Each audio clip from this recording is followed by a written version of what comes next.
Kharid is often the second or third city a new player will visit when starting their RuneScape journey.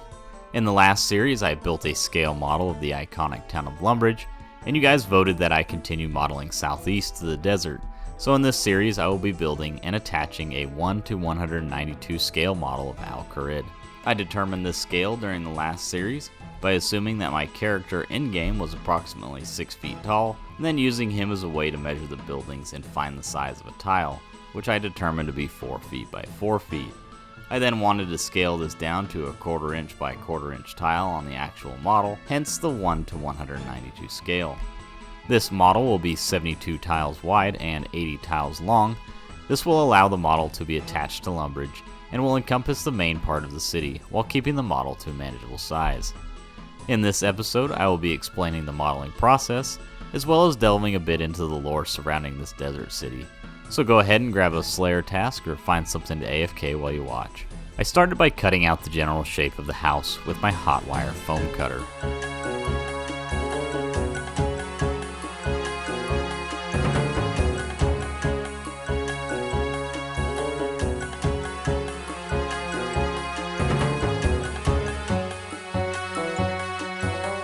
I plan on adding an extra detail later in the series, so I went ahead and hollowed the building out, and then took some polystyrene sheeting to make the roof.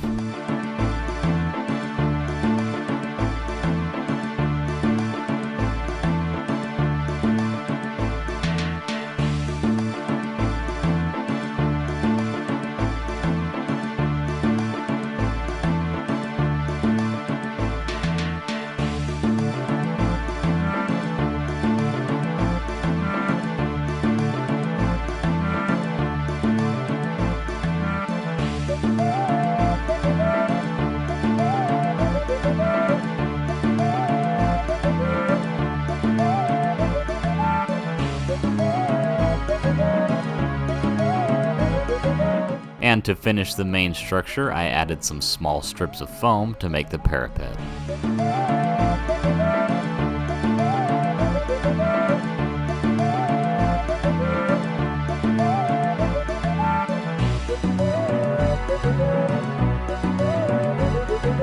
I then marked and cut out the door and windows. The windows in-game have a little frame surrounding them, and I'm actually working on a tool to help me make those a little better. But for the meantime, I'm going to leave them off as I can come back and add them at any point later on in the series.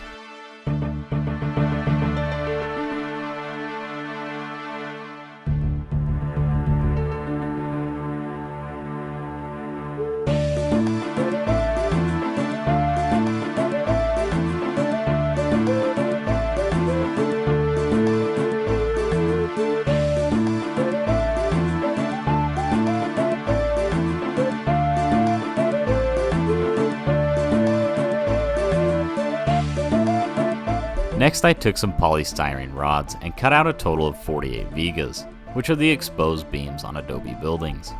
I later realized that I missed 8 of these while I was running around counting other stuff, but if you don't look too closely, you won't even realize it.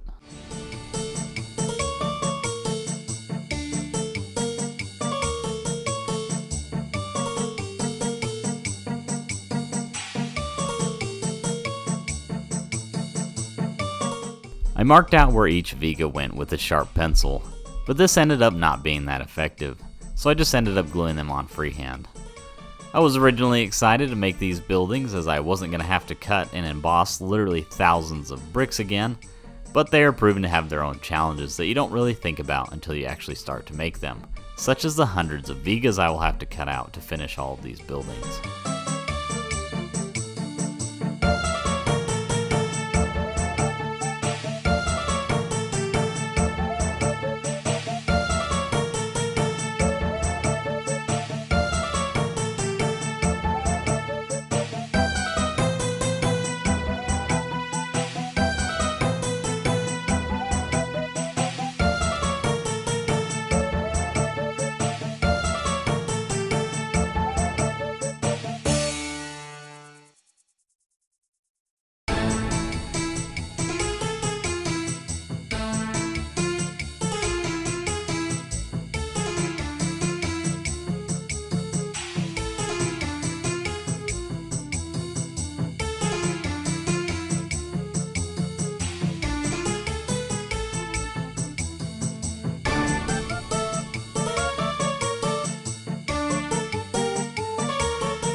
With the buildings basically finished, I had several deserty trees and some bushes to make, so I took a length of wire and twisted it into the desired shape. I then took each tree and glued them to the head of a nail so they would be easier to handle and paint. But before I paint them, I need to dip each of them in some matte Mod Podge to help fill in some of the gaps in the wire. Unfortunately, you can't actually cut any of these trees down in game for some reason, but I definitely think it would be a cool update to add in, as you never know when you're going to need a few spare logs.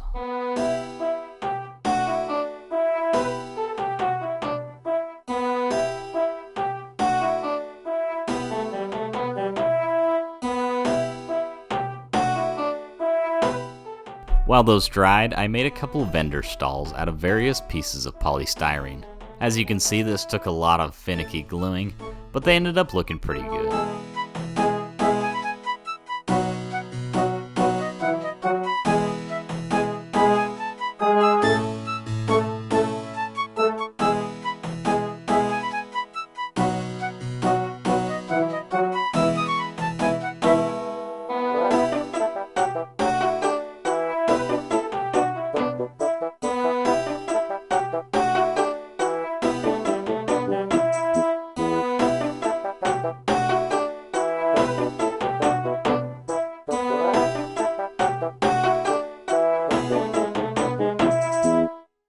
To add a little more detail, I'd cut some polystyrene rods to mimic the rolls of silk, and a couple boxes to act as gem displays.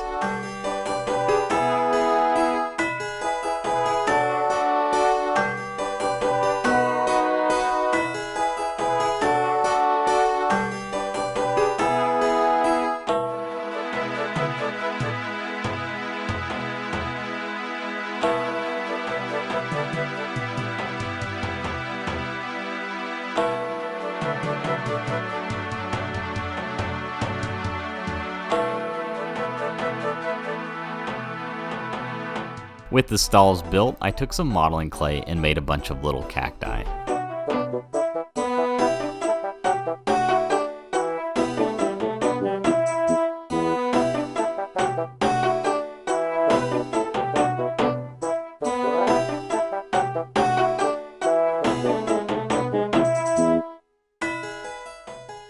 I spray painted the stalls and trees brown off camera, then painted all of the little details. This episode features 2 of the 3 stalls located in Kharid, the Gem Trader, which has a regular stock of 1 cut and uncut sapphire, and 1 cut and uncut emerald, allows for an easy method to get gems providing you are willing to hop worlds a lot. This stall cannot be thieved from though, as other gem stalls can around parts of Gielinor. The second stall is the Silk Trader, which again cannot be thieved from, but you can purchase silk here after clicking through a long dialogue. He can be bartered with. By refusing to pay the 3 GP, he will lower the price to 2 GP.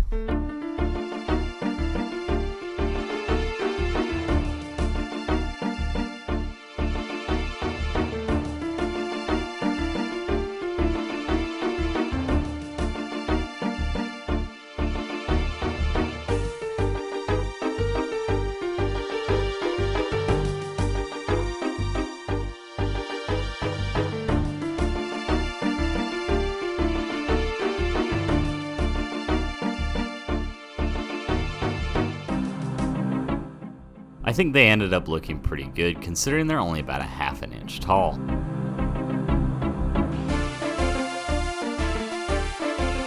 I decided to paint the bushes a little different brown so they would match the in-game bushes a little better. Little details such as this really help sell what you're trying to model. I shredded up some clump foliage to make tiny clumps that I could glue to the end of each branch.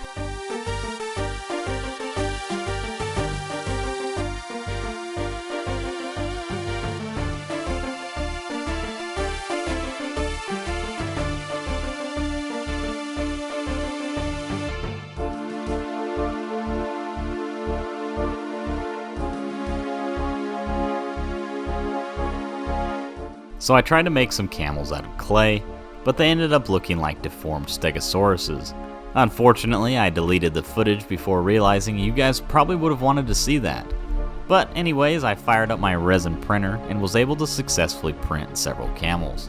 There are a few camels that will show up on this episode. The first is Cam the camel, which players can converse with provided they have the Camulet equipped, and she is also involved in an elite clue scroll step. The second is Ollie the Camel. He can also be conversed with while wearing a Camulet, and will talk about wanting to fly someday. Then there's just a plain camel, the only one in Kharid that doesn't have a name.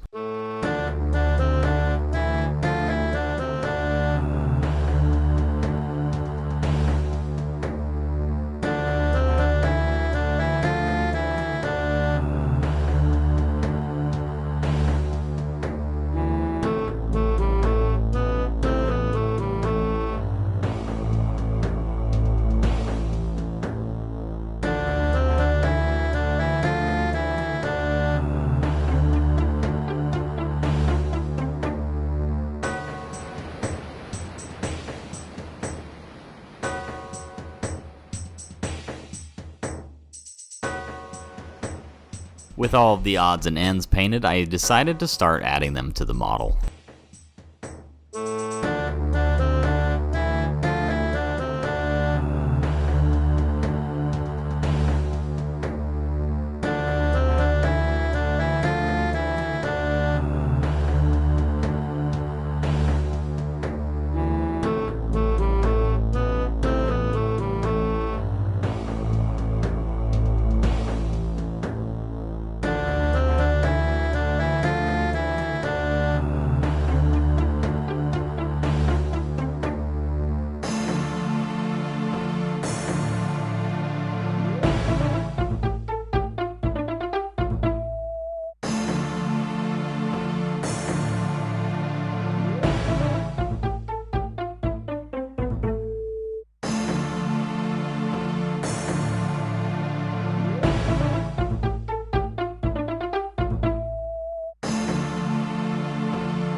I then added some boulders in several spots as they are in the game.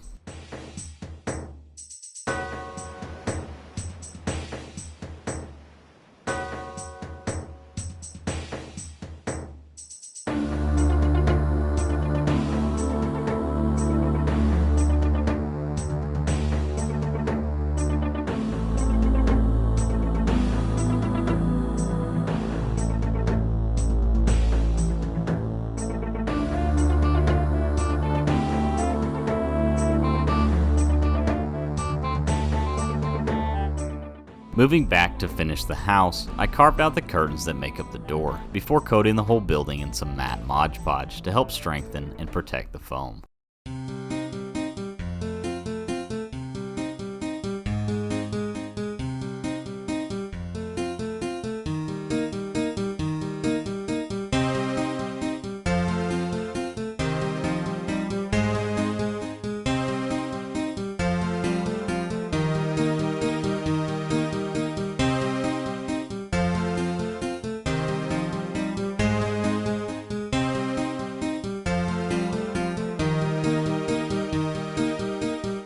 Once the Mod Podge had dried, I painted it an off-white that will help add some more depth to the building later when I dry brush it.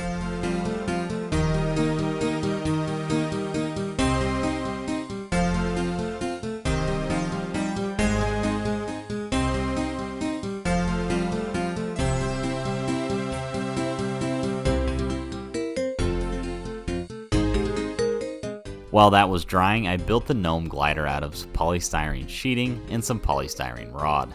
This travel method allows for members to fly to a variety of locations, which can come in handy if you haven't unlocked Fairy Ring travel yet.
While the glue on the glider dried, it was time to utilize a tried and true painting method called dry brushing. This technique generally involves taking a lighter color and rubbing most of the paint off the brush, then dusting it onto the piece so that only the raised sections get painted.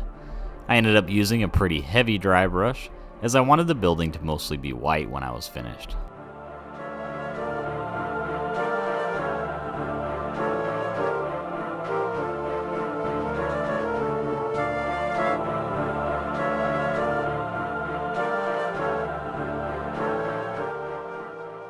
I then took a tiny brush and painted each of the vigas, the frame of the glider, and the door curtains. This is one of 2 buildings in Kharid that I would say are vacant, as they do not host any shopkeepers and are not home to any named NPCs.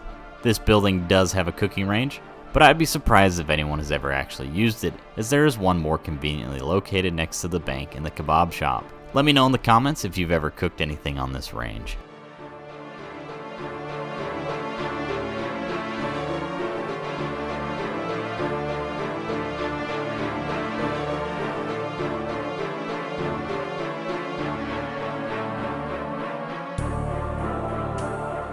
And there you have it, the first building takes its place. And you can start to get an idea of what the city is going to look like. I didn't quite get as much done as I was originally hoping for this video as I was on vacation, but you can expect a little more progression on the next video. If you enjoyed watching the modeling process, learning about the unique lore surrounding this town, and would like to see it grow, go ahead and like and subscribe. And if you're new to the channel, be sure to check out the last series when I made a scale model of the iconic town of Lumbridge.